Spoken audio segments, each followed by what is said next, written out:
परिचय वेदों से ओशो तक। मैंने बताया था कि भारतीय दर्शन में कुल 9 दर्शन मोटे तौर पर हैं, उनमें से 6 आस्तिक हैं और 3 नास्तिक दर्शन हैं। आस्तिक दर्शन वही है जिनको हम हिंदू दर्शन, षड दर्शन या सनातन दर्शन कह देते हैं। इसमें सांख्य योग एक ग्रुप है, न्याय वैशेषिक दूसरा है, मीमांसा वेदांत तीसरा है। इनको बाद में पढ़ेंगे हम लोग। जो नास्तिक दर्शन है वो 3 है, चार्वाक, जैन, बौद्ध।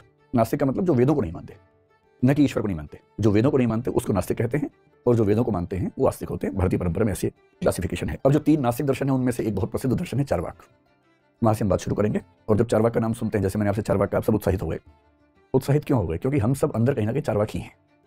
हम ऊपर से बौद्ध हो जाते हैं, ऊपर से वेदांती हो जाते हैं, ऊपर से कभी जैन हो जाते हैं, लेकिन अंदर से हम में से अधिकांश लोग जीवन के ठीक ठाक हिस्से में चार्वाक ही होते हैं।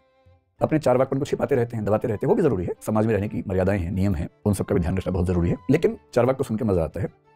और जब मैं कहता हूँ चार्वाक, तो चार्वाक को लेकर जो छवि बनी हुई है, हमें ये भी समझना है कि वो छवि इतनी ठीक है नहीं। जो चार्वाक की छवि बनी हुई है, वो छवि बनी हुई है इन 2 सूत्रों से। और ये 2 सूत्र जो हैं बहुत प्रसिद्ध सूत्र हैं, चार्वाकों के नाम से चलते हैं। पहला है यावत जीवेत सुखम जीवेत, जब तक जियो सुख से जियो।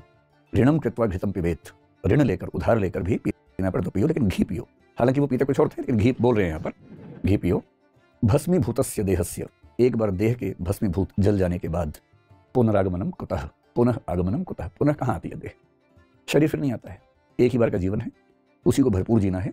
और इस जीवन में खूब भोग करना है, सुख अर्जित करने हैं, जरूरी हो तो उधार लेके करने हैं, और मौज में रहना है, सुख से जीना है। ये पूरे भारतीय दर्शन में कोई दूसरा संप्रदाय नहीं कहता है। भारत के 9 स्कूल्स में से 8 कहते हैं कि जीवन का अंतिम उद्देश्य मोक्ष प्राप्त करना है।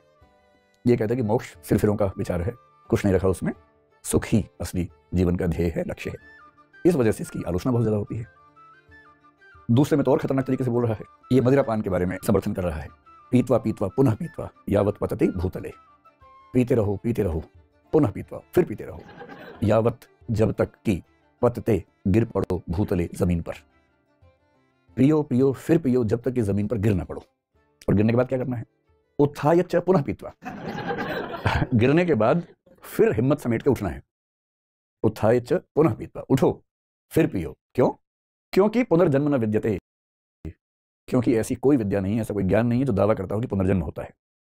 यही जीवन है, यही काम करना है, पीना है, गिरना है, फिर उठना है, फिर पीना है, फिर गिरना है। अब इन श्लोकों से या इन सूत्रों से चार्वाक दर्शन की एक खास छवि बन गई, बहुत नेगेटिव छवि है। ये भाव हमें पूरी परंपरा में दिखता है, ऐसा नहीं कि यहाँ दिखता है, और केवल भारत में दिखता है ऐसा नहीं है, पश्चिम में भी दिखता है। हर देश की परंपराओं में ऐसे भाव दिखते हैं। आधुनिक काल में भी अगर देखें तो मुझे 2 कवि ध्यान है, तो मैं उनकी कविता भी लिख के ले आया कि आप चाहें तो उसको एंजॉय कर सकते हैं। 1870s के आसपास एक बहुत प्रसिद्ध कवि हुए भारतेंदु हरिश्चंद्र। कवि क्या, लेखक ज्यादा थे, नाटक खूब लिखे उन्होंने, कई तरह की रचनाएं लिखी। उन्होंने एक नाटक लिखा भारत दुर्दशा, उसमें व्यंग्य गीत लिखा। उसमें मदिरा नाम का एक कैरेक्टर लोगों को समझा के बोलता है, मदवा पीले पागल जीवन बीत्यो जात, ब्रज भाषा में, शायद आप समझ पा रहे होंगे। मदवा पीले पागल जीवन बीत्यो जात, बिनु मद जगत सार कछु नाही, मान हमारी बात। इस जगत में मद के बिना कोई सार नहीं, हमारी बात मान ले, मदवा पीले पागल जीवन बीत रहा है। ये व्यंग्य में कह रहे हैं भारतेंदु, सीरियसली नहीं कह रहे हैं। ये कहना चाह रहे हैं कि भारत के लोग आमतौर पर इतने पीने के शौकीन है कि वो देश क्या समझेंगे। और एक कवि बहुत विख्यात हुए, हरिवंश राय बच्चन, आप जानते हैं, उन्होंने पूरी किताब लिख दी मधुशाला। मधुशाला, वो खुद उसके पक्ष में कभी नहीं रहे। और दरअसल उस किताब में शराब जो मधु है उसका एक सांकेतिक अर्थ है, वो अध्यात्म का नशा ज्यादा है, पर दिखने में तो मधुशाला ही है। और उन्होंने ऐसी ऐसी बातें लिखी, जिसमें से एक बात तो यहां तक लिखी कि सांप्रदायिकता का समाधान करना हो, सबको पब में बिठा दो, सांप्रदायिक होंगे ही नहीं। मुसलमान और हिंदू 2 हैं, एक मगर उनका प्याला। वैसे अलग अलग हैं, प्याला एक ही दोनों का। एक मगर उनका मदिरालय, एक मगर उनकी हाला, हाला मतलब शराब। दोनों रहते एक, न जब तक मंदिर मस्जिद में जाते।